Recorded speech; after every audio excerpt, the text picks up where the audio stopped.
Hello everyone, আপনাদের সামনে আবার আরেকটি ভিডিও নিয়ে হাজির হলাম। সবাইকে আবার অনেক শুভেচ্ছা। আমি যে জায়গায় এখন দাঁড়িয়ে আছি এটি হচ্ছে বাংলাদেশের শেষ সীমান্ত।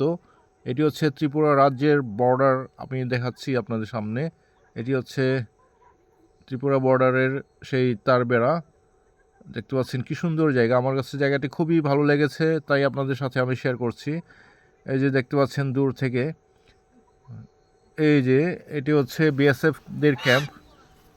অনেক সুন্দর জায়গা। এটার পাশেই আমাদের কি বলে এওলাছড়া পুঞ্জি অবস্থিত। আজকে আমি এই পুঞ্জিতে এসেছিলাম, আমার এক ফুপু মারা গিয়েছে, তাই মাটি দেওয়ার পরে আমি ভাবলাম একটু ভিডিও করি। জায়গাটি খুবই সুন্দর এবং ভিডিও করে আপনাদের সাথে শেয়ার করি, তাই আপনাদের সাথে কাছে এই ভিডিওটি শেয়ার করছি। এই যে কি সুন্দর জায়গা দেখতে পাচ্ছেন। এই যে আমাদের এওলাছড়া পুঞ্জিটি, এটি হচ্ছে এওলাছড়া পুঞ্জি নামে পরিচিত। এখানে আমাদের খাসিয়া ও গারো আদিবাসীরা বাস করে। একেবারে বর্ডারের কাছেই অবস্থিত এই পুঞ্জিটি। আপনাদের এই যে পিলার দেখা যাচ্ছে, এই যে পিছনে পুঞ্জির ঘরবাড়িগুলো।